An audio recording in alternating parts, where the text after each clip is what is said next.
الحمد لله نحمده ونستعينه ونستغفره ونعوذ بالله من شرور أنفسنا ومن سيئات أعمالنا من يهده الله فلا مضل له ومن يضلل فلا هادي له وأشهد أن لا إله إلا الله وحده لا شريك له وأشهد أن محمدًا عبده ورسوله أما بعد فإن خير الحديث كتاب الله وخير الهدي هدي محمد صلى الله عليه وسلم وشر الأمور محدثاتها وكل محدثة بدعة وكل بدعة ضلالة وكل ضلالة في النار. أعوذ بالله من الشيطان الرجيم. بسم الله الرحمن الرحيم. قل إن صلاتي ونسكي ومحياي ومماتي لله رب العالمين. رب اشرح لي صدري ويسر لي أمري واحلل عقدة من لساني يفقهوا قولي. حمد و ثنا، تعریف و توصیف کبریائی و بڑائی کی لائق ذات اللہ سبحانہ و تعالیٰ کی ہے جو وحدہ لا شریک ہے. درود و سلام کے بے شمار پھولوں کی بارش ہو تمام انبیاء کرام پر اور بالخصوص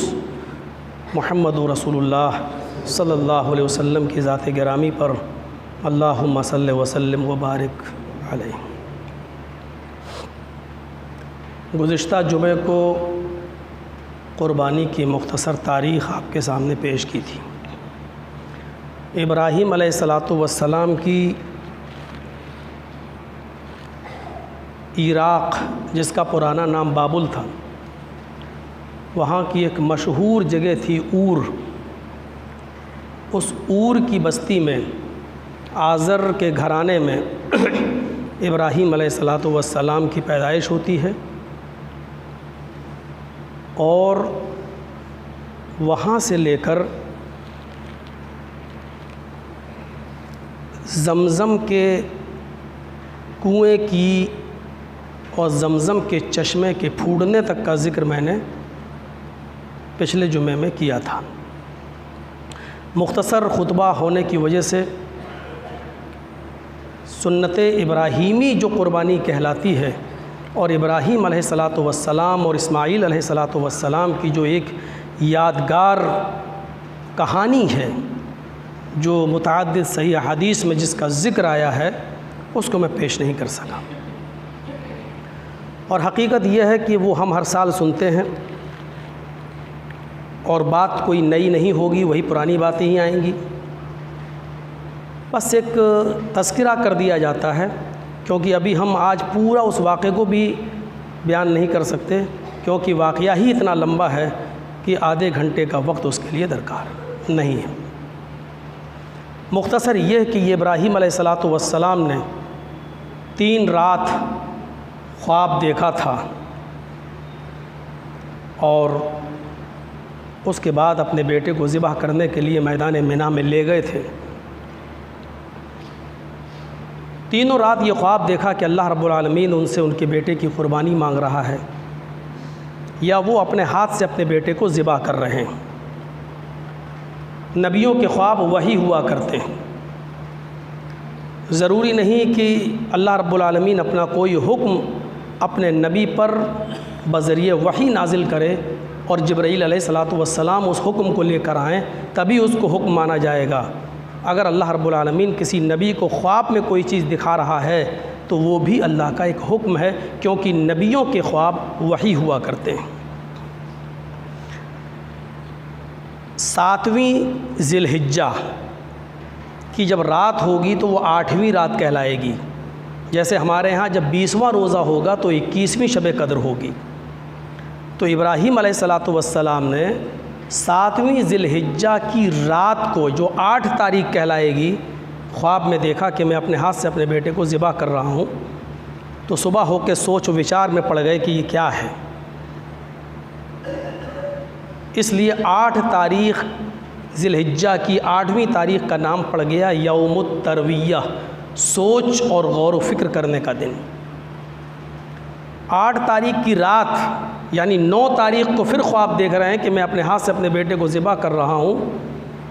اس دن یقین کر لیا کہ مجھ سے میرا اللہ رب العالمین میرے بیٹے کی قربانی مانگ رہا ہے. صبح ہو کر جب یقین ہو گیا تو اس دن کا نام پڑ گیا یوم العرفہ، یقین کر لینے کا اور پہچان جانے کا دن۔ 9 تاریخ کی رات کو یعنی 10ویں تاریخ شروع ہو جاتی ہے، پھر خواب دیکھ رہے ہیں کہ میں اپنے ہاتھ سے اپنے بیٹے کو ذبح کر رہا ہوں، تو حضرت ابراہیم اپنے بیٹے اسماعیل علیہ الصلوۃ والسلام کو صبح ہو کر یعنی 10 تاریخ کی صبح ہو کر اپنے بیٹے کو لے جاتے ہیں، چھری کو ایک کپڑے میں لپیٹ لیتے ہیں اور لے جاتے ہیں۔ پھر وہ لمبی داستان ہے کہ شیطان بہکاتا ہے، کئی جگہ ورغلاتا ہے، ان تمام چیزوں کو میں کٹ آف کرتے ہوئے تھوڑا سا آگے بڑھتا ہوں۔ جو اصل جگہ ہے منی، وہاں لے جانے کے بعد اپنے بیٹے سے اظہار کرتے ہیں کہ میرے بیٹے، مجھ سے میرے رب نے تمہاری قربانی مانگی ہے، میں نے تمہاری ماں ہاجرہ کو اس کے بارے میں کچھ نہیں بتایا ہے، میں تمہاری رائے جاننا چاہتا ہوں کہ بتاؤ بیٹے تمہاری کیا رائے ہے۔ قرآن کریم نے حضرت ابراہیم علیہ الصلوۃ والسلام کے ان جملوں کو ریکارڈ کیا ہے، یا بنی انی اری فی المنام انی اذبحک فانظر ماذا تری، میرے بیٹے میں نے خواب میں دیکھا ہے، منام سونے کی جگہ، انی اری فی المنام میں نے خواب گاہ میں دیکھا ہے، سونے کی جگہ پہ دیکھا ہے، بستر پہ دیکھا ہے، انی اذبحک میں تمہیں ذبح کر رہا ہوں، یعنی میرے رب نے مجھے یہ دکھا کر مجھ سے تمہاری قربانی مانگی ہے، میں تمہاری اوپر کوئی زور و زبردستی نہیں کرنا چاہتا۔ اللہ رب العالمین نے ہر شخص کو آزاد پیدا کیا ہے، تم بھی آزاد ہو، 13 سال تمہاری عمر ہو چکی ہے، بزبان قرآن فلما بلغ معہ السعی، بچہ بالغ ہو گیا یعنی اپنے باپ کے ساتھ چلنے پھرنے لگا، دوڑنے لگا، میرے بیٹے اب تم سمجھدار ہو گئے ہو، اچھا برا تم خود سمجھ سکتے ہو، فانظر ماذا تری، مجھے اپنی رائے بتاؤ، مجھے اپنا خیال بتاؤ، تم کیا چاہتے ہو، اگر میں تمہیں ذبح کروں تو تمہیں کوئی انکار تو نہیں ہے۔ نبیوں کے بیٹے بھی اللہ رب العالمین نے ان کے اندر بھی کوڈ کوڈ کر شرافت بھری تھی، سنجیدگی بھری تھی، اگرچہ ایسے نبیوں کا ذکر بھی ملتا ہے کہ اگر باپ نیک ہے تو اولاد ناکارہ نکلی، جیسے نوح علیہ الصلوۃ والسلام کا بیٹا کنعان ناکارہ نکلا۔ یہ اس بات کی دلیل ہوا کرتی ہے کہ دیکھو نبی بھی مختار کل نہیں ہوتے ہیں، اگر کسی کو ہدایت دینا اور گمراہ کرنا نبیوں کے بس کا ہوتا تو نوح علیہ السلام اپنے بیٹے کو ہدایت دے دیتے۔ کسی باپ کو سدھارنا اور باپ کو ہدایت دینا اگر نبیوں کا کام ہوتا تو ابراہیم علیہ السلام اپنے باپ آزر کو سدھار دیتے، لیکن ہدایت دینا نہ دینا یہ اللہ رب العالمین کا کام ہے۔ اللہ رب العالمین یہ واقعات دنیا میں دکھاتا ہے۔ فرما بردار بیٹا تھا، فوراً چیخا بآواز بلند، اس نے جو جملے کہے اس کو بھی قرآن نے ریکارڈ کر لیا، یا ابت فعل ما تؤمر ستجدنی انشاءاللہ من الصابرین، فوراً اس کام کو کر ڈالیے۔ یا ابتی، اس سے اچھا باپ اور بیٹے کا پیار، بیٹا باپ بھی کہہ رہے ہیں بیٹے، یا بنیا، چاہتے تو نام بھی لے سکتے تھے، اسماعیل اللہ مجھ سے تمہاری قربانی مانگ رہا ہے۔ باپ اپنے بیٹے کا نام لے سکتا ہے، باپ کو اجازت ہے، لیکن باپ اسماعیل نہیں کہہ رہے ہیں۔ لقمان علیہ السلام اپنے بیٹے کا نام نہیں لے رہے ہیں، یا بنی لا تمشی فی الارض مرحا، اے میرے بیٹے زمین پر اکڑ کر مت چلا کرو، لا تشرک باللہ، میرے بیٹے اللہ کے ساتھ کسی کو شریک مت کرو۔ آپ دیکھیے باپ اپنے بیٹے کو بیٹا کہہ رہا ہے، یہی پیار سکھلایا ہے قرآن نے۔ اور بیٹا بھی کیا کہہ رہا، یا ابت فعل ما تؤمر، ابو جان اس کام کو فوراً کر ڈالیے جس کا حکم اللہ رب العالمین نے آپ کو دیا ہے۔ ستجدنی انشاءاللہ من الصابرین، اگر اللہ نے چاہا تو آپ مجھے صبر کرنے والوں میں سے پائیں گے۔ اس کے بعد حکم بجا لایا جاتا ہے،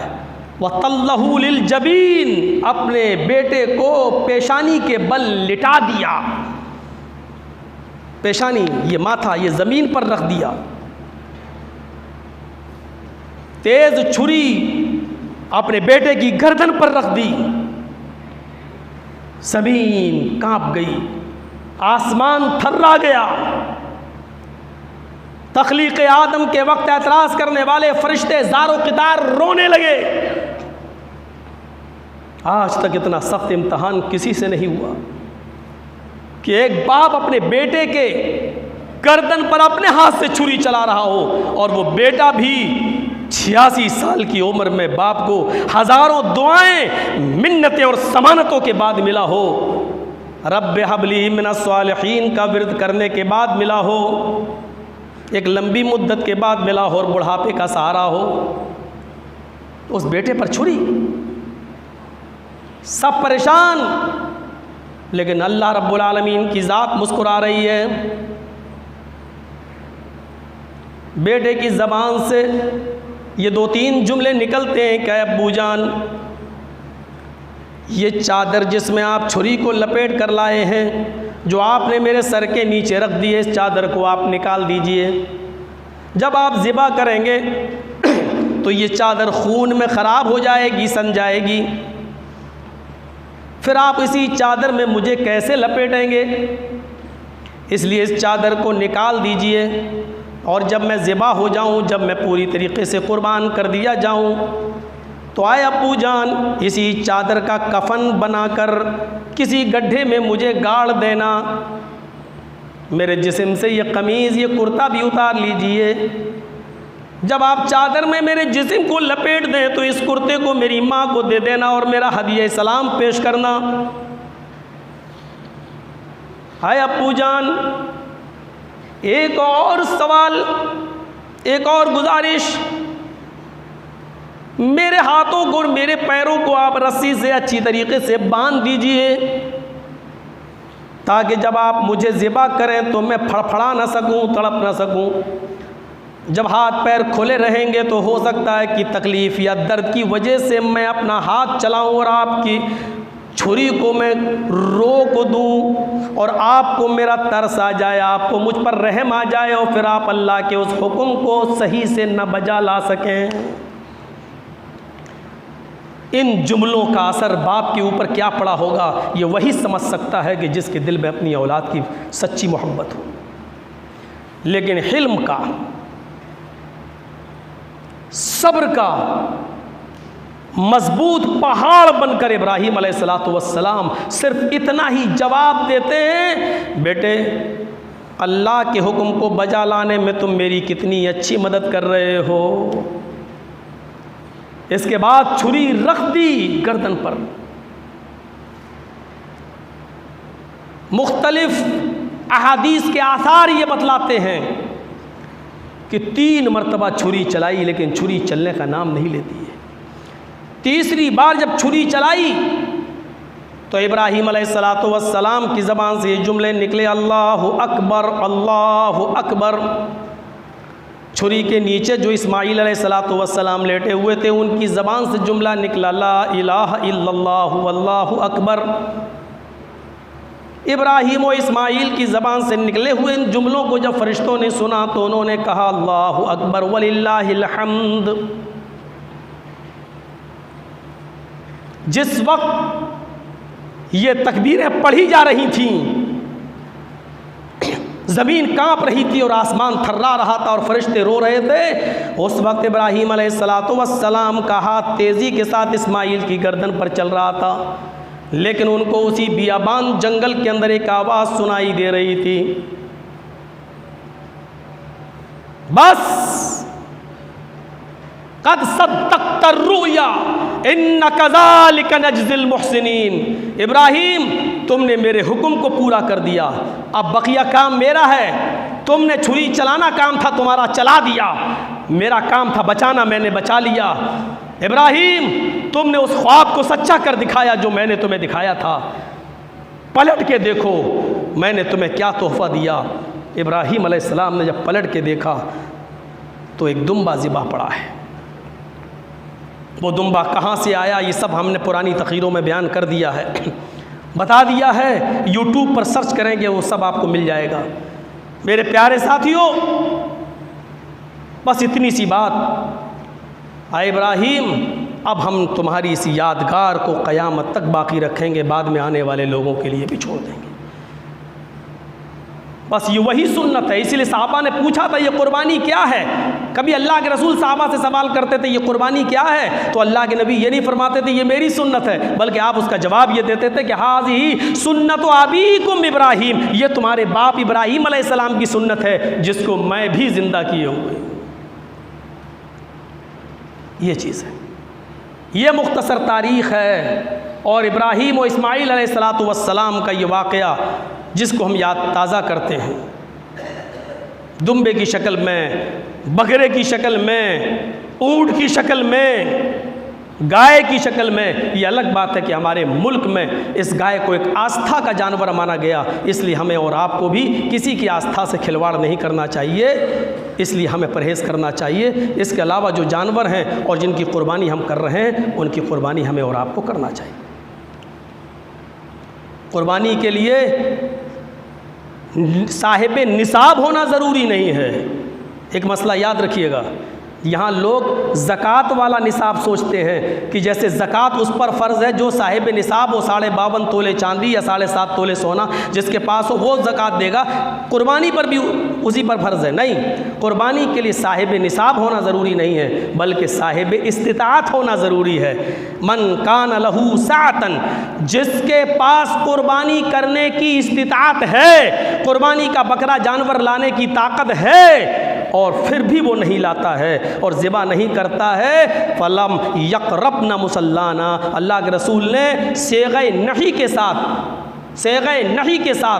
اور ہرگز کے ساتھ استعمال کیا، اس شخص کو چاہیے کہ وہ ہرگز ہماری عیدگاہ میں نماز پڑھنے نہ آئے، ہماری عیدگاہ میں شریک نہ ہو، نمازیوں کے ساتھ وہ شرکت نہ کرے، نماز عید نہ پڑھے، عیدگاہ نہ آئے۔ جس کے پاس طاقت ہے اور اس کے باوجود وہ قربانی نہیں کر رہا ہے، جس کے پاس استطاعت ہے جانور لانے کی اور نہیں لا رہا ہے، ایسے شخص کو ہماری عیدگاہ میں آنے کی کوئی ضرورت نہیں ہے، ہرگز۔ فلم یقربنا، غور کیجئے، وہ ہرگز لائے نفی ہے یہاں پر اور تاکید کے لیے آیا، وہ ہرگز ہماری عیدگاہ میں نہ آئے، یہ حکم ہے۔ اس سے اندازہ لگا سکتے ہیں کہ قربانی کتنی اہمیت کی حامل ہے۔ اسی لیے قربانی کے ان 10 دنوں کو بھی اللہ رب العالمین نے اللہ کے رسول نے بہت بابرکت بنایا ہے۔ اسی لیے اللہ کے رسول صلی اللہ علیہ وسلم کی حدیث ہے، بخاری کے اندر یہ الفاظ موجود ہیں کہ نبی اکرم صلی اللہ علیہ وسلم نے فرمایا کہ ما من ایام العمل الصالح فیہا احب الیہ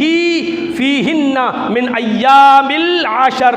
کسی دوسرے دنوں میں، سال کے 355 عربی دنوں کے حساب سے اور انگریزی دنوں کے حساب سے 365، عربی دنوں کے حساب سے 355 دن ہوتے ہیں سال میں، 355 دنوں میں اللہ رب العالمین کو کسی بھی دن نیک عمل کرنا اتنا زیادہ محبوب نہیں ہے جتنا زیادہ اچھا عمل، جتنا زیادہ نیک عمل ان 10 دنوں میں اللہ رب العالمین کو محبوب ہے۔ پورے سال کوئی آدمی اگر اچھے عمل کرتا ہے تو وہ اللہ کو اتنے پسند نہیں ہے جتنا ان 10 دنوں میں نیک عمل کرنا اللہ رب العالمین کو پسند ہے۔ جب اللہ کے نبی یہ عرض کر رہے تھے تو ایک صحابی اٹھے اور کہنے لگے وَلَلْ جِهَادُ فِي سَبِيلِ اللَّهِ، اے اللہ کے نبی کیا جہاد بھی پسند نہیں ہے؟ کیا ان اور دنوں کا جہاد بھی ان 10 دنوں سے زیادہ اہمیت نہیں رکھتا ہے؟ تو اللہ کے نبی نے فرمایا وَلَلْ جِهَادُ فِي سَبِيلِ اللَّهِ، اور دنوں میں جہاد کرنا بھی اللہ رب العالمین کو اتنا پسند نہیں ہے جتنا ان 10 دنوں میں عبادت کرنا پسند ہے، عمل صالح کرنا پسند ہے۔ اللہ یہ کہ اللہ رجل خرج بنفسه وماله فلم يرجع من ذلك بشيء، ہاں اس کی بات الگ ہے کہ اگر کوئی شخص دوسرے دنوں میں اپنے گھر سے اپنے مال اور اپنے اہل و عیال کو چھوڑ کر نکلا اور وہاں جا کے شہید ہو گیا اور قتل ہو گیا اور کچھ بھی لے کر وہ اپنے گھر نہیں لوٹا، تو اللہ رب العالمین کو اس شہید کا درجہ ضرور زیادہ محبوب ہے، لیکن جہاد بھی اتنا اچھا عمل نہیں ہے، لیکن شہید اگر کوئی ہو جائے تو اس کا مقام و مرتبہ ضرور اللہ رب العالمین کو پسند ہے۔ یہ حدیث ہمیں بتلا رہی ہے کہ ان 10 دنوں میں عبادت بہت زیادہ پسند ہے۔ سوال پیدا ہوتا ہے تکبیرات کب سے پڑھی جائیں؟ تکبیرات کب سے پڑھی جائیں؟ تو اس سلسلے میں سن لیجئے کوئی ایسی صریح حدیث موجود نہیں ہے جو آپ کو یہ واضح کرتی ہو کہ 1 تاریخ سے لے کے 13 تک پڑھیے یا 9 سے لے کر 13 تک پڑھیے یا فرض نمازوں کے بعد پڑھیے. ایسی کوئی صریح حدیث موجود نہیں ہے. صرف صحابہ کرام کے آثار موجود ہیں. صرف صحابہ کرام کے آثار موجود ہیں. ان آثار کو میں آپ کے سامنے رکھتا ہوں. پہلا اثر تو یہی رکھ دیا, پہلی حدیث تو یہ رکھ دی کہ ان 10 دنوں کے اعمال اللہ رب العالمین کو جتنے پسند ہیں اور دنوں میں وہ اعمال اتنے پسند نہیں ہیں. لہٰذا تکبیر, تسبیح اور تحمید یہ بھی ایک اچھا عمل ہے جو ان 10 دنوں میں اللہ رب العالمین کو بہت محبوب ہے. سنیے,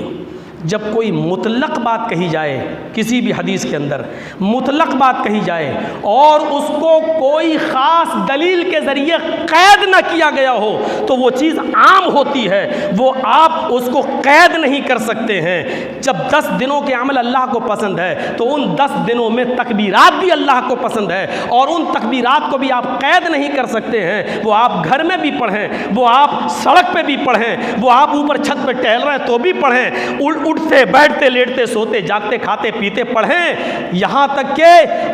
آثار بتاتے ہیں احادیث کے کہ صحابہ کرام جب بازار میں جایا کرتے تھے تو اتنی زور سے تکبیر پڑھا کرتے تھے کہ صحابہ کرام کی زبان سے نکلنے والے تکبیر کے الفاظ کو سن کر دوسرے صحابہ جو بازاروں میں ہوا کرتے تھے وہ بھی تکبیر پڑھا کرتے تھے. اور یہ حدیث بالکل صاف ہے کہ اللہ کے رسول نے فرمایا کہ 2 جگہوں میں ایک بہت اچھی ہے, ایک بہت بری ہے. صحابہ نے کہا کون سی جگہ اچھی ہے؟ آپ نے فرمایا سب سے اچھا مقام مسجد ہے اور سب سے برا مقام بازار ہے. سب سے بری جگہ بازار ہے, یعنی بازار آپ اپنی ضرورت کے تحت جائیے اور ضرورت پوری ہوتے ہی آپ فوراً گھر واپس آ جائیے, اور سب سے اچھا مقام مسجد ہے. سنیے,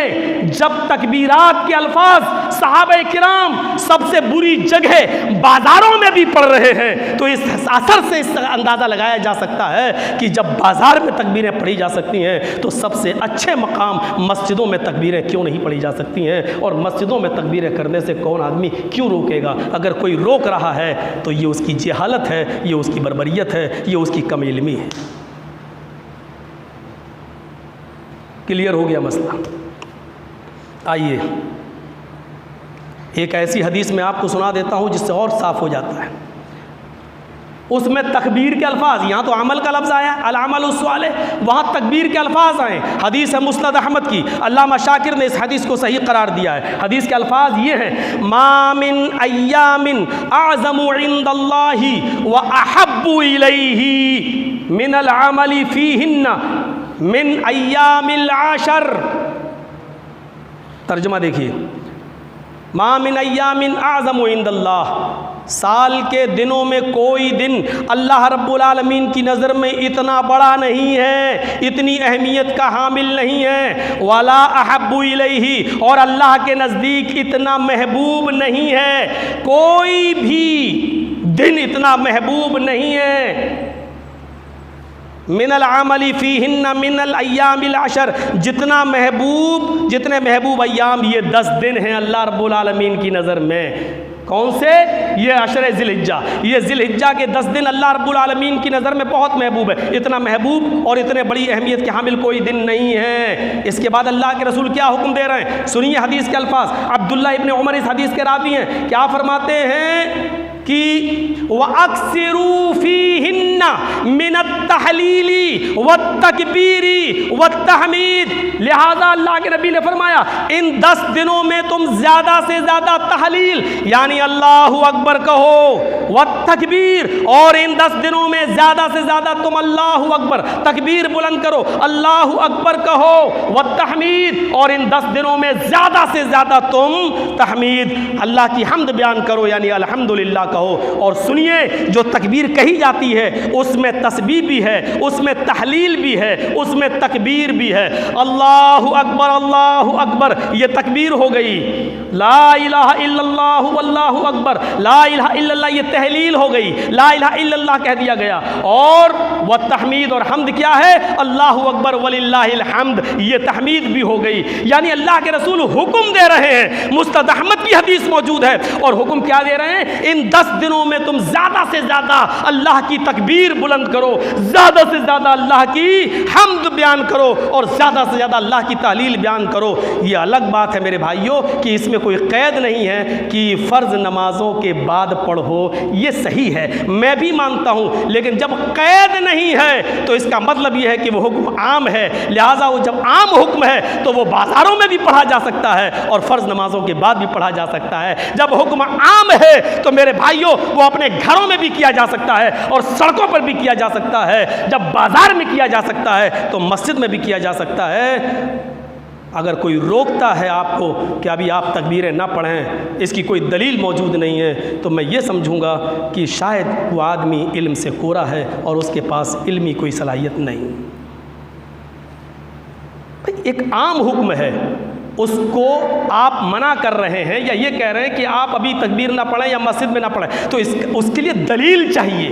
اس کے لیے دلیل چاہیے۔ جیسے نماز سب سے بڑی عبادت ہے، نماز سے بڑی کوئی عبادت نہیں ہے، نماز پڑھیے، لیکن اگر جرجی صاحب یہ کہیں کہ عصر کے بعد مسجد کے اندر کوئی نفل نماز نہ پڑھیے یا فجر کے بعد نفل نماز پڑھنا منع ہے، آپ نہ پڑھیے، حرام ہے، آپ کو گناہ پڑے گا، تو ہمارے پاس اس کی دلیل موجود ہے۔ ایک حکم عام ہے، وہ حکم کیا ہے؟ نماز پڑھیے، نماز سے بڑی کوئی عبادت نہیں ہے، لیکن اس کو خاص کر دیا گیا اللہ کے رسول کی اس حدیث سے کہ فجر کے بعد لا صلاۃ بعد الفجر ولا صلاۃ بعد العصر، عصر کے بعد کوئی نماز نہیں ہے اور فجر کے بعد کوئی نماز نہیں ہے۔ اس دلیل نے خاص کر دیا اب ہم عصر کے بعد نفل نہیں پڑھ سکتے ہیں اور فجر کے بعد نفل نہیں پڑھ سکتے ہیں۔ ایسے ہی اگر آپ یہ کہہ رہے ہیں ایک حکم عام ہے کہ تکبیر پڑھیے زور سے، حکم عام ہے، لیکن آپ کہہ رہے ہیں یہ حکم عام ہے، نماز کے لیے نہیں آیا ہے یا نماز کے بعد آپ مسجد میں مت پڑھیے، تو اس کے لیے دلیل چاہیے۔ جیسے فجر کے بعد کوئی نماز نہیں ہے اور عصر کے بعد کوئی نماز نہیں ہے،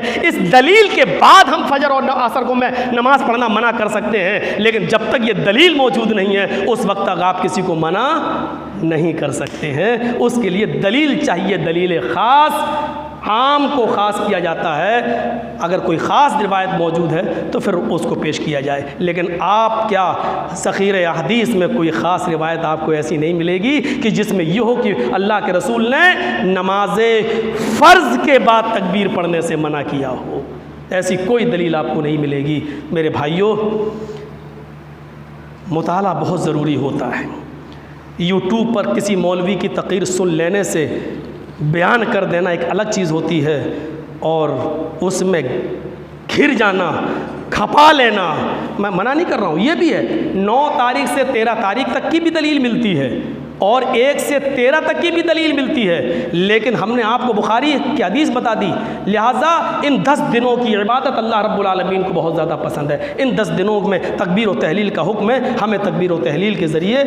پڑھنا چاہیے۔ میں پھر کہہ رہا ہوں، سنیے، میں آپ کو حکم نہیں دوں گا کہ نماز جمعہ کے بعد آپ پڑھیے، میں آپ کو حکم نہیں دوں گا کیونکہ ہمارے پاس اس کی کوئی دلیل موجود نہیں ہے کہ آپ فرض نماز کے بعد پڑھیے، لیکن ہمارے پاس یہ دلیل موجود ہے کہ اللہ کے رسول نے ایک عام حکم دیا ہے، اور حکم میں جب بازار میں تکبیریں پڑھی جا سکتی ہیں، سڑک پہ پڑھی جا سکتی ہے، گھر میں پڑھی جا سکتی ہے، تو مسجد میں بھی پڑھی جا سکتی ہے، اور نماز جمعہ کے بعد اور ظہر اور عصر کے بعد بھی پڑھی جا سکتی ہے، اور 1 سے لے کر ایام تشریق 13 تاریخ کی شام تک ہمیں تکبیریں پڑھنا ہے۔ اس بات کی دلیل ہم آپ کو دے چکے ہیں۔ اسی طریقے سے میرے بھائیوں، ایک اور مسئلہ جو موبائلوں پر ہمارے پاس فون پہ گھوم رہا ہے، میت کی طرف سے قربانی کی جا سکتی یا نہیں، ہر سال اس مسئلے کو بتایا جاتا ہے۔ میرے بھائیوں، میں نیچے اڈے پر بیٹھا ہوا تھا، یہ ہمارے وکیل بابا ہیں، مولانا عبداللہ صاحب ہیں، اور اسلم جو جن کو ناتی کہتے ہیں، ان کی دکان پہ ہم لوگ بیٹھے ہوئے تھے۔ بات چلی کہ مولانا صاحب یہاں کوئی صاحب یہ کہہ رہے ہیں کہ میت کی طرف سے تو صدقہ ہے ہی نہیں، اگر میت کی طرف سے صدقہ مان لیا جائے تو پھر تو تیجا بھی جائز ہو جائے گا اور 40واں بھی جائز ہو جائے گا، اور یہی حکم قربانی کا بھی ہے، قربانی میت کی طرف سے ہے ہی نہیں۔ میرے بھائیوں، کتنی عجیب سی بات ہے۔ میں نے یہ سب بیٹھے ہوئے تھے، یہاں پر بھی موجود ہیں، میں نے فوراً کہا کہ نہیں، اگر کسی نے یہ بات کہی ہے تو ایسے نہیں۔ میں نے جامعہ سلفیہ بنارس کے مفتی صاحب مولانا نور الہدا صاحب کو فون لگایا اور اپنے موبائل سے آواز کھول کر ان لوگوں کو سنوا دی کہ سنیے کیا ہے۔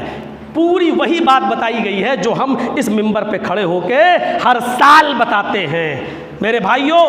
اس میں کوئی شک نہیں کہ میت کی طرف سے صدقہ کرنا جائز ہے، ممانعت کی کوئی دلیل نہیں ہے۔ آئیے میں آپ کو بخاری شریف کی ایک حدیث سنا دیتا ہوں۔ اللہ کے نبی صلی اللہ علیہ وسلم کے پاس ایک صحابی آئے اور کہنے لگے کہ اللہ کے نبی، میری والدہ کا انتقال ہو گیا ہے، میری ماں کا انتقال ہو گیا ہے۔ اللہ کے نبی صلی اللہ علیہ وسلم نے فرمایا اچھا، اللہ رب العالمین ان کی مغفرت فرمائے۔ کہا اللہ کے رسول، میری ماں نے مجھے کوئی وصیت نہیں کی ہے، میری ماں کا انتقال ہو گیا، انتقال سے پہلے اس نے مجھے کوئی وصیت نہیں کی ہے کہ میں اس کی طرف سے صدقہ کروں یا نہ کروں، کوئی وصیت نہیں کی ہے، لیکن میں چاہتا ہوں کہ اپنی ماں کو ثواب پہنچانے کے لیے جو میرا یعنی میرا اپنا مال ہے اس میں سے میں اپنی ماں کی طرف سے صدقہ کروں، خیرات کروں، تو کیا اس کا ثواب ملے گا؟ تو اللہ کے رسول صلی اللہ علیہ وسلم نے فرمایا کہ تم ان کے بیٹے ہو اور تمہارا حق ہے کہ تم اپنی ماں کو ثواب پہنچانے کے لیے ان کی طرف سے صدقہ کرو۔ اللہ کے رسول نے کیا، بخاری کی حدیث موجود ہے، اللہ کے نبی نے فرمایا کہ بیٹے کا صدقہ ماں کی نیت کے ساتھ کہ اس کا ثواب میری ماں کو ملے، اس کا ثواب تمہاری ماں کو ملے گا۔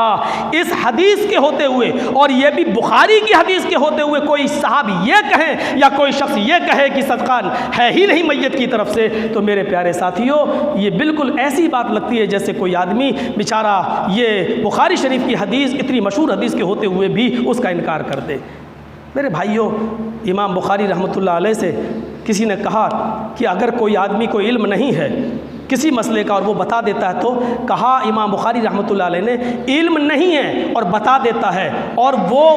علم نہ ہونے کے باوجود بتلا رہا ہے، امام بخاری رحمۃ اللہ علیہ بخاری کے اندر درج کرتے ہیں، تو اللہ کے نبی نے فرمایا علم نہیں ہے لیکن بتا رہا اور وہ صحیح بھی ہو جائے، مان لو بتا دیا اور وہ صحیح بھی ہو گیا، پھر بھی اس کو گناہ پڑے گا بتانے والے کو، اس لیے کہ اس نے بغیر علم کے بتایا، اگر خدا نہ خواستہ غلط ہو جاتا تو کیا ہوتا۔ امام مالک رحمۃ اللہ علیہ دنیا میں بہت بڑے بڑے مشہور 4 امام گزرے، امام ابو حنیفہ، امام شافعی، امام مالک اور امام احمد ابن حنبل رحمہم اللہ، اللہ ان سب پر اپنی رحمت فرمائے۔ تو میرے بھائیوں، امام مالک رحمۃ اللہ علیہ جو مدینے میں جب تک زندہ رہے مسجد نبوی میں بچوں کو پڑھاتے رہے، درس دیتے رہے، لوگوں نے پوچھا کہ تم چپل پہن کر کیوں نہیں آتے ہو، میں نے مدینے میں تمہیں دیکھا ہے کہ کبھی جوتے اور چپل نہیں پہنتے ہو، پورے مدینے میں بغیر چپل کے رہتے ہو۔ تو امام مالک نے یہ جواب دیا تھا کہ میں جوتے یا چپل پہن کر اس مقدس زمین کو کیسے روندوں، اس مقدس زمین پر کیسے چلوں جس مقدس زمین کے نیچے اللہ کا پیارا حبیب آرام کر رہا ہو، اللہ کا پیارا رسول سو رہا ہو، اس مقدس زمین کو میں اپنے پیروں کی چپل اور اپنے جوتے سے کیسے روندوں۔ جن کو محبت رسول کا یہ علم، لیکن پوری زندگی میں جن سے 40 مسئلے پوچھے گئے، 40 مسئلوں میں 36 مسئلوں کا جواب انہوں نے یہ کہہ کر دے دیا، واللہ لا ادری، مجھے نہیں معلوم، اللہ کی قسم مجھے نہیں معلوم۔ 40 مسئلوں میں 36 مسئلوں کا جواب انہوں نے یہ کہہ کر دے دیا کہ مجھے نہیں معلوم، اور 4 مسئلوں کا جواب انہوں نے دیا تو انتقال کے وقت رو رہے تھے، اے اللہ جو 36 مسئلوں کا جواب میں نے کہا کہ مجھے نہیں معلوم، یہ تو میں نے بالکل صحیح دیا ہے، لیکن 4 مسئلوں کا جواب جو میں نے دے دیا، کہیں ایسا نہ ہو کہ میں نے اپنے علم کے مطابق دیا ہے لیکن میرا علم ناقص ہو اور وہ غلط ہو گئے ہوں، کہیں تو میرا مواخذہ نہ کر لینا، ان 4 مسئلوں پر میری پوچھ تاچھ مت کر لینا۔ یہ ہے علم کا مقام، اتنے بڑے پائیدار عالم، اتنے بڑے علامہ اور اتنے بڑے امام، لیکن 4 مسئلے بتائے، لیکن اس پر بھی انتقال کے وقت رو رہے کہ اللہ ہمارا اس پر مواخذہ نہ کر لے۔ میرے پیارے ساتھیوں، اس میں کوئی شک نہیں کہ میت کی طرف سے قربانی نہیں ہے، میں مانتا ہوں، لیکن میں نے میت کی طرف سے قربانی کبھی بتایا ہی نہیں ہے، میں نے میت کی طرف سے صدقہ بتایا ہے۔ جیسے ماں کی طرف سے صدقہ کیا جا سکتا ہے، ایسے ہی میت کی طرف سے صدقہ ہے۔ کتنی بار بتایا ہے میں نے، ایک ہی جانور میں اگر زندہ اور مردہ دونوں کو شامل کر لو تو کتنا بہتر ہے، ثواب ملے گا آپ کو۔ جیسے مان لیجئے اس وقت میری دادی اور دادا نہیں ہیں، اب ہم اگر ذبح کریں کوئی بکرا اور یہ کہیں کہ اللہم تقبل من محمد جرجیس و آل جرجیس یا وہ اہل بیتی ہی، اللہ اس کو میری طرف سے اور میرے پورے گھر کی طرف سے قبول فرما لے، اور اللہ میرے اسی جانور میں میرے دادا اور دادی کو بھی شامل فرما لے، اس کا ثواب ملے گا۔ تو اور ان کے علاوہ بھی جتنے لوگوں کو ہم شامل کرنا چاہیں، اللہ کی قسم ثواب میں ایک ذرہ برابر کمی نہیں ہوگی، اللہ رب العالمین سب کو برابر ثواب دے گا، اور اس کا گوشت آپ کھا بھی سکتے ہیں اور بانٹ بھی سکتے ہیں، یہ سب سے اچھا طریقہ ہے۔ اللہ کے رسول 2 جانور ذبح کر رہے ہیں، بخاری کی حدیث موجود ہے، ایک جانور جانور پر کہہ رہا اللہم تقبل من محمد ومن آل محمد، اللہ اس کو میری طرف سے اور آل محمد کی طرف سے قبول فرما لے۔ یہ جانور آپ کا اور آپ کے گھر والوں کی طرف سے ہو گیا۔ دوسرا جانور جب آپ ذبح کر رہے ہیں تو اس پہ کیا کہہ رہے ہیں؟ اللہم تقبل من محمد ومن امت محمد، اللہ اس کو میری طرف سے اور پوری امت کی طرف سے قربانی کر لے۔ جب ایک جانور میں اس امت میں جتنے لوگ انتقال کر چکے تھے، جتنے صحابہ انتقال کر چکے تھے، وہ سب شامل ہو سکتے ہیں اور سب کو اس ایک دمبے میں ثواب مل سکتا ہے، تو ہمارے ایک جانور میں ماں باپ اور دادا دادی اور نانا نانی کیا شامل نہیں ہو سکتے ہیں؟ اللہ کے رسول جب دمبا ذبح کر رہے ہیں اس میں پوری امت کو شامل کر رہے ہیں۔ جب پوری امت شامل ہو سکتی ہے کہ 2-4 لوگ کیوں نہیں شامل ہو سکتے ہیں؟ تو میرے بھائیوں، یہ سچ ہے کہ اللہ کے رسول نے الگ سے کوئی قربانی میت کی طرف سے نہیں کی ہے، لیکن میت کی طرف سے قربانی جائز ہے اگر اس میں زندوں کے ساتھ ساتھ مردوں کو بھی شامل کر لیا جائے۔ لیکن میت کی طرف سے اگر آپ الگ سے چاہتے ہیں کہ نہیں میرے باپ کو الگ سے ہم پورا ایک جانور ان کی طرف سے کر رہے ہیں، تو پھر آپ کو قربانی کرنے کے بعد صدقہ کرنا پڑے گا، اس کا پورا گوشت بانٹنا پڑے گا، اس کا پورا گوشت تقسیم کرنا پڑے گا، اور ثواب صرف آپ کے باپ ہی کو ملے گا، جس کی نیت کریں گے اسی کو ملے گا، پھر آپ کو اس میں ثواب نہیں ملے گا۔ اس لیے بہتر یہ ہے کہ آپ کے پاس 2 جانور ہوں یا 3 ہوں، سب میں آپ یہ کہیے کہ اللہ اس کو میری طرف سے اور میرے گھر والوں کی طرف سے، اور اسی میں آپ نیت کر لیں، دل میں سب کا نام لینا ضروری نہیں، نیت کر لیں میرے باپ کو، میرے دادا کو، میرے نانا کو، میری نانی کو، میرے پوتے کو، فلاں کو، اس کو شامل کر لیں، اور اس کا ثواب ان سب کو ملے گا۔ اس میں فائدہ کیا ہے؟ آپ گوشت کھا بھی سکتے ہیں اور بانٹ بھی سکتے ہیں، اور اس میں فائدہ کیا ہے؟ اس میں صرف یہ کہ جب آپ اپنے باپ کی طرف سے یا ماں کی طرف سے کر رہے ہیں تو پھر پورا کا پورا گوشت تقسیم کرنا پڑے گا، کیونکہ وہ صدقے کے حکم میں ہے، آپ نے اس میں اپنے آپ کو شامل ہی نہیں کیا ہے، اس لیے اس کا گوشت آپ کھا نہیں سکتے۔ یہ موٹی دلیلیں ہم نے آپ کے سامنے رکھی ہیں، مجھے امید ہے کہ انشاءاللہ اللہ رب العالمین ہمیں اس کی توفیق عطا فرمائے، سوچنے اور سمجھنے کی صلاحیت عطا فرمائے، اور اللہ ہمیں قرآن و حدیث کے مطابق قربانی کرنے کی توفیق عطا فرمائے۔ اور بھی کچھ مسئلے چل رہے ہیں، کبھی موقع ملے گا تو کسی عصر یا مغرب کی نماز کے بعد ہم مسجد میں اس کو بیان کر دیں گے۔ یہ بھی چل رہا ہے کہ حاملہ جانور کی قربانی ہو سکتی ہے یا نہیں، یا پہلے ہم نے بکری کو نیت کر لی، وہ بیلا تھی، اس کی قربانی نہیں، ہم نے وہ بچہ نہیں ہو رہا ہے، قربانی کی نیت کرنے کے بعد پتہ چلا کہ وہ حاملہ ہے، تو اب اس کو بدل سکتے ہیں کہ نہیں بدل سکتے ہیں؟ تو بالکل نہیں بدل سکتے ہیں۔ اب پتہ چلا قربانی کے پہلے اگر وہ بیاہ جاتی ہے اور بچہ دے دیتی ہے تو آپ کو دونوں کو ذبح کرنا پڑے گا، بکری کو بھی ذبح کرنا پڑے گا اور اس بچے کو بھی ذبح کرنا پڑے گا، اور یہ دونوں قربانیاں ایک حکم میں مانی جائیں گی۔ اچھا، قربانی کے اس کے پیٹ میں بچہ ہے، قربانی اگر آپ کر رہے ہیں اور قربانی کرنے کے بعد پیٹ پھاڑتے ہیں، اس کے پیٹ سے اگر زندہ بچہ نکلتا ہے تو ایسی صورت میں آپ اس زندہ بچے کو ذبح کریں گے، دونوں ایک ہی حکم میں ہیں، اس زندہ بچے کو بھی ذبح کریں گے۔ لیکن اگر قربانی کرنے کے بعد اس کے پیٹ سے مرا ہوا بچہ نکلتا ہے تو زکوٰۃ الجبینی زکوٰۃ امہ، تو ماں کی قربانی بچے کی قربانی ہے، ماں کا حکم بچے پر لاگو ہوگا۔ اگر زندہ نکلتا ہے تو اس کو ذبح کرنا پڑے گا، اور اس کا گوشت بھی اسی گوشت میں ملا کر کھایا بھی جائے گا اور بانٹا بھی جائے گا۔ اور اگر مردہ جانور نکلتا ہے تو اس کو ذبح کرنے کا کوئی ضرورت نہیں ہے، کیونکہ ماں کو ذبح کر لیا تو ماں کا حکم بچے کے حکم پر نافذ ہوگا، لہٰذا اس بچے کو اب ذبح نہیں کیا جائے گا۔ دونوں روایتیں موجود ہیں، اللہ کے نبی کا حکم ہے اگر دل کرے، آپ کا دل کرے تو اس کو کا گوشت کھائیے بچے کا جو مردہ نکلا ہے، اور نہیں تو آپ کسی زمین میں لے جا کر اس کو دفن کر دیجئے۔ یہ ہچکچاہٹ ہوگی مرا ہوا نکلا کیوں کھائیں، مرا ہوا نکلا، لیکن وہ حلال ہے، آپ کھانا چاہیں تو کھا سکتے ہیں، ممانعت نہیں۔ اللہ کے رسول نے کہہ دیا زکوٰۃ الجبین زکوٰۃ امی، اس کی ماں کی قربانی اس کی قربانی ہے، لہذا اس کو اب ذبح کرنے کی ضرورت نہیں ہے، ایسی آپ اس کو پھاڑیے، اولاد ولاد نکالیے اور اس کے گوشت کو آپ اس کے گوشت میں ملائیے، کھانا چاہیں کھائیے، اور اگر نہیں طبیعت گوارا کر رہی ہے آپ کی تو آپ لے جا کر کہیں اس کو دفن کر دیجئے، پورا کا پورا مرا ہوا وہ بچہ، لیکن حلال ہے، کھانا چاہیں تو کھا سکتے ہیں۔ یہ بہت صریح مسئلے ہیں۔ پھر وہی میں تھوڑا سا آگے بڑھ گیا 10 منٹ۔ اللہ رب العالمین سے دعا ہے کہ بار الہ ہمیں قرآن و حدیث کے مطابق قربانی کرنے کی توفیق عطا فرما۔ ایک چیز اور بتا دوں میرے بھائیوں، کیونکہ اب موقع نہیں ملے گا، پہلے تو 1 سے لے کے ہمیں 9 تک روزے رکھنا چاہیے، لیکن نہیں رکھ سکتے کوئی بات نہیں، تو ہمیں عرفہ کے دن کا روزہ ضرور رکھنا چاہیے۔ 1 سال کے اگلے اور 1 سال کے پچھلے گناہ معاف ہو جاتے ہیں۔ لہٰذا ہمارے ہاں قربانی بدھ کو ہے تو وہ منگل کے دن کا روزہ پڑے گا، لہٰذا ہمیں منگل کے دن کا روزہ کا اہتمام کرنا چاہیے اور رکھنا چاہیے۔ ہمارے یہاں عرفہ کا دن وہی مانا جائے گا، اگرچہ سعودی میں 1 دن پہلے ہے، لیکن ہمارے یہاں جب قربانی اور عید بقرعید سب ہم اپنے یہاں کے حساب سے کر رہے ہیں تو عرفہ بھی ہم اپنے حساب سے کریں گے، لہٰذا منگل کے دن کے روزے کا اہتمام کریں۔ 1 سال کے اگلے اور 1 سال کے پچھلے گناہ اس روزے سے معاف ہوتے ہیں۔ اللہ رب العالمین ہمیں اور آپ کو عمل کرنے کی، اب خاموش رہیے، بولنا نہیں چاہیے جمعے کے اندر، تو اللہ رب العالمین ہم کو نیک عمل کی توفیق عطا فرمائے، ہمیں تکبیر تحمید و تحلیل کی توفیق عطا فرمائے، اور زیادہ سے زیادہ اس عشرے میں نیک عمل کی توفیق عطا فرمائے۔ وما علینا الا البلاغ المبین، وآخر دعوانا الحمد للہ رب العالمین۔